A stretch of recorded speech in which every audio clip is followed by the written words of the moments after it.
जय हिंद। आज के वीडियो में आप लोगों को यहाँ पर बताने वाले हैं कि एप्लीकेशन लिखने की जादुई ट्रिक। चाहे कोई भी एप्लीकेशन हो, बड़ी आसानी से आप लोग लिख पाओगे और कहीं पर भी कुछ भी आपको याद नहीं करना है। केवल वीडियो को पूरा देखना। मैं ऐसी ट्रिक आप लोगों को बताऊंगा जिससे कोई भी एप्लीकेशन, चाहे एल्डर ब्रदर मैरिज हो, चाहे सिक फॉर लीव हो, कोई भी हो, बड़ी आसानी से आप लोग लिख पाओगे। केवल आपको 2-3 पॉइंट याद करना होगा। तो वीडियो को पूरा देखना, बहुत ज़्यादा इंपॉर्टेंट है। ऐसा वीडियो आज तक किसी ने नहीं बनाया होगा, तो ध्यान से वीडियो को देखना। जो बताऊंगा उसी को फॉलो करना। कोई भी एप्लीकेशन याद नहीं करना, ना ही आपको रट्टा मारना है। बड़ी आसानी से आप लोग लिख पाओगे। और ये बोर्ड एग्जाम की दृष्टि से बहुत ज़्यादा इंपॉर्टेंट होता है। हर साल बोर्ड एग्जाम में पूछा जाता है और 4 नंबर का पूछा जाता है। तो ध्यान से वीडियो को देखना। तो चलिए शुरू करते हैं। और देखिए, चैनल पर पहली बार आए, चैनल को सब्सक्राइब भी कर लेना। तो देखिए, सबसे पहले आपको क्या करना होता है। बोर्ड एग्जाम में कुछ ऐसी ही कॉपी मिलेगी। सबसे पहले लाइन खींचना है इधर। उसके बाद में लाइन के सेम यहाँ पर, जैसे कोई पर भी हो, जैसे कोई चाहे एप्लीकेशन फॉर लीव हो या एल्डर ब्रदर मैरिज हो, कोई भी हो सकता है। तो क्या करना है, ये लाइन खींची हुई है, इसी के सामने यहाँ पर ऊपर लिखना है, इसके पास में ही टू लिखना है। उसके बाद में इतना समझ में आया, टू लिखना है। उसके बाद में इतनी लाइन छोड़कर उसके बाद में आगे क्या लिखना है, द प्रिंसिपल। क्या लिखना है, द प्रिंसिपल। क्या लिखना है आपको, द प्रिंसिपल। अभी बताऊंगा जैसे सब्जेक्ट कहाँ पर डालना है और कैसे लिखना है। तो ध्यान से वीडियो को देखना। यहाँ पर टू लिखोगे, उसके बाद में इतनी लाइन छोड़ना है, उसके बाद में इसी के एक नीचे लिखना है द प्रिंसिपल। इतना लिखने के बाद अब आपको क्या करना है, जो द प्रिंसिपल लिखा है इसी के सेम नीचे आप अपने कॉलेज का नाम डालना है। कोई भी हो सकता है। जैसे सपोज करें कि हमारे कॉलेज का नाम है CVG inter college Beniganj Hardoi, ऐसे पूरा नाम यहाँ पर डालना है। सेम इसी के नीचे डालना है द प्रिंसिपल के नीचे। और आपको क्या करना है, देखिए जो यहाँ पर एप्लीकेशन लिखोगे तो जो द प्रिंसिपल होगा, ये इसका फर्स्ट जो लेटर होगा ये कैपिटल लेटर में आपको लिखना है। और जो स्कूल का नाम भी लिखोगे उसका भी फर्स्ट जो लेटर होगा कैपिटल लेटर में ही लिखना है, मतलब बड़े अक्षर में लिखना है। ये ध्यान रखना है। टू भी टी जो बनाओगे तब भी बड़े बड़े अक्षर में लिखोगे, और द प्रिंसिपल भी लिखोगे पहला अक्षर होगा कैपिटल लेटर में ही आपको लिखना है। चाहे स्कूल का नाम लिखोगे तब भी उसको क्या करना है, कैपिटल लेटर में ही लिखना है। ये ध्यान रखना है।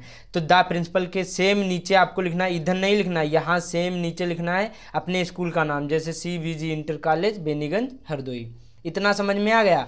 उसके बाद में एक लाइन छोड़कर आपको यहाँ पर डालना है सब्जेक्ट। सब्जेक्ट में क्या लिखा जाता है, जिस विषय पर आप लोग यहाँ पर एप्लीकेशन लिख रहे हैं। जैसे ये एप्लीकेशन मैं आप लोगों को एग्जाम्पल के लिए बता रहा हूँ, एप्लीकेशन फॉर लीव, जैसे ये छुट्टी के लिए है।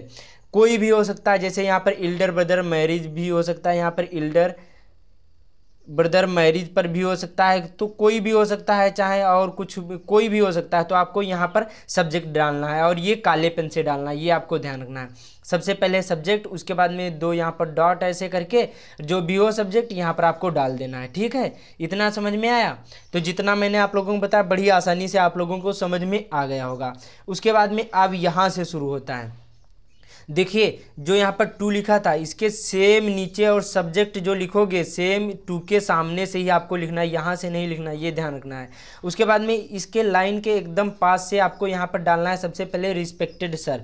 देखिए खाली सर नहीं डालना है। जब रिस्पेक्टेड सर डालोगे तो थोड़ा अच्छा लगता है, यूनिक लगता है। तो आपको केवल सर नहीं डालना है, आपको रिस्पेक्टेड सर डालना है। और यहाँ पर क्या करना है, कामा लगा देना। इस प्रकार से है, इस प्रकार से कामा लगा देना है। सेम टू के सामने से एकदम नीचे यहाँ पर लिखना है सब्जेक्ट, और टू और जो रिस्पेक्टेड सर लिखोगे सेम एकदम आमने सामने होने चाहिए, लाइन के एकदम पास में।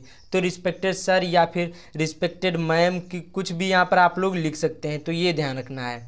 तो इतना लिख गया। उसके बाद में सेम जो यहाँ पर द प्रिंसिपल और कॉलेज का नाम डाला था सेम इसी के नीचे यहाँ से अब शुरू होता है। अब ध्यान से वीडियो को देखना। यहाँ से शुरू होता है। यहाँ आपको क्या लिखना है, सबसे पहले आई मतलब मैं, वांट चाहता हूँ। उसके बाद में टू से कहना कि मैं, यहाँ पर दैट की, यहाँ पर माई सेल्फ।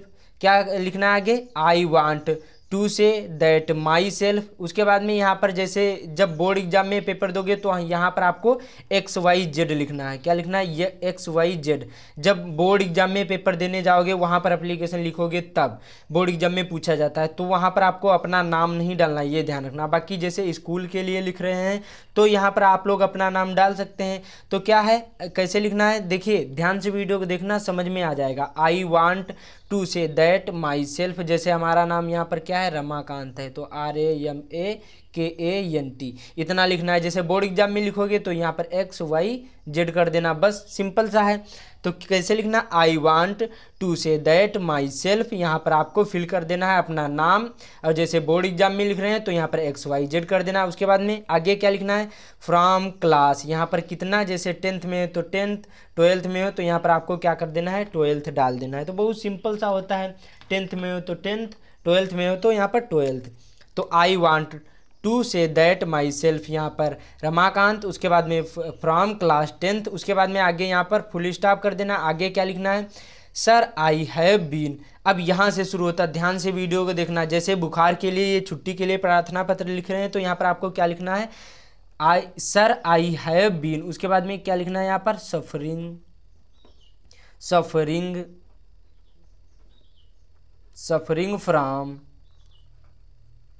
सफरिंग फ्राम और यहाँ पर फेवर, ये ध्यान रखना है। जैसे क्या लिखना, sir I have been suffering from fever, तो इतना ध्यान रखना है। और जैसे इल्डर ब्रदर मैरिज के लिए लिख रहे हैं तो यहाँ क्या करना है आपको, सर आई हैव बीन, उसके बाद में सर आई हैव बीन के आगे क्या लिखना है, यहाँ पर लिखना है माई और यहाँ पर इल्डर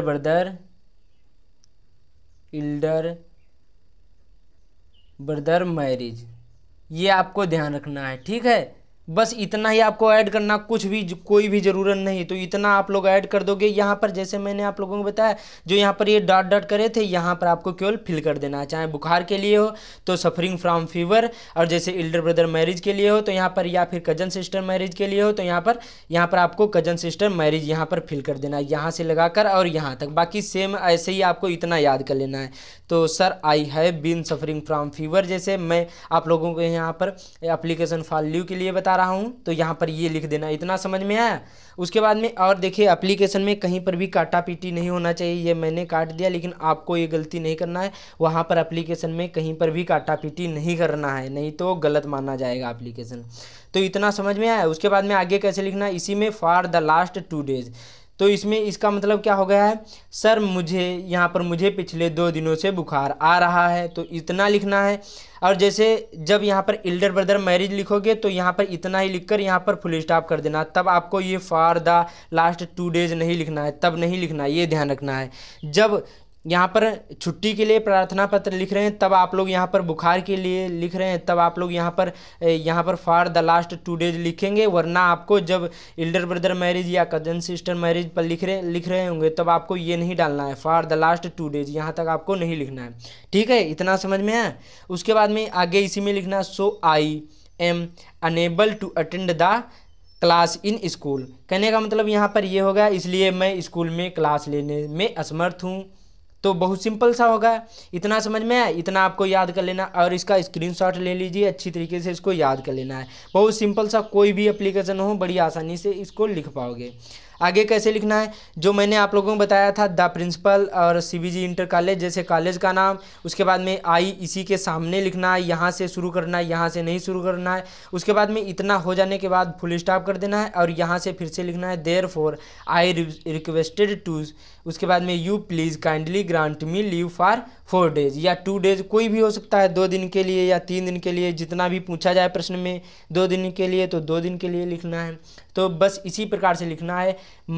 इसलिए मैंने आपसे अनुरोध किया है कि कृपया मुझे 4 दिन की छुट्टी देने की कृपा करें। तो बहुत सिंपल सा है, यहाँ इतना आप लोग याद कर लेना, therefore I requested to you please kindly grant me leave for 4 days, उसके बाद में फुल स्टॉप और इसी के जो देयरफॉर लिखा था इसी के सेम नीचे लिख देना है, थैंकिंग यू सर, इसका मतलब होता है धन्यवाद। तो इतना हो गया, धन्यवाद सर। उसके बाद में अब यहाँ पर डाल देना है डेट, और यहाँ पर डेट जैसे बोर्ड एग्जाम में लिखोगे तो आपको क्या कर देना है, डेट नहीं डालना, XYZ कर देना है। और जैसे स्कूल में लिख रहे हैं जैसे छुट्टी के लिए, तब आप लोग डेट डाल सकते हैं। बाकी यहाँ पर योर एविडेंट और यहाँ पर लिख देना XYZ। यहाँ पर भी अपना नाम नहीं डालना, ना ही आपको रोल नंबर, बोर्ड एग्जाम में जब लिखोगे तब ना ही नाम, ना ही यहाँ पर आपको कुछ भी नहीं डालना है। तो इतना इसी प्रकार से लिखना है।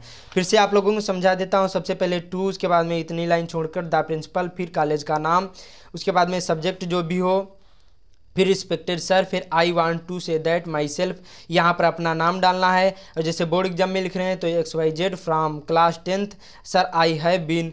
उसके बाद में यहाँ पर जैसे ऐड करना है, जैसे एल्डर ब्रदर मैरिज हो तो यहाँ पर इस प्रकार से लिख देना है। जैसे सफरिंग फ्रॉम फीवर, जैसे बुखार के लिए लिख रहे हैं तो यहाँ पर इस प्रकार से। उसके बाद में for the last 2 days so I am unable to attend the class in school. उसके बाद में सेम जो आई वांट लिखा था इसी के सेम नीचे यहाँ से देयर फॉर कामा लगाना, I requested to you please kindly grant me leave for 4 days। उसके बाद में थैंकिंग यू योर ऑबिडेंट, और यहाँ पर इस प्रकार से आपको लिख देना है, पूरे नंबर मिलेंगे। तो उम्मीद करता हूँ आप लोगों को समझ में आ गया होगा। नहीं समझ में आया तो दोबारा वीडियो देख लेना। बाकी इसी प्रकार से आपको लिखना है, इसका स्क्रीनशॉट ले लीजिए और याद कर लीजिए। मैंने आप लोगों को जो बताया यही पॉइंट इसी प्रकार से याद कर लेना। बाकी चैनल पर पहली बार आए, चैनल को सब्सक्राइब भी कर लेना। तो मिलते हैं अगले वीडियो में।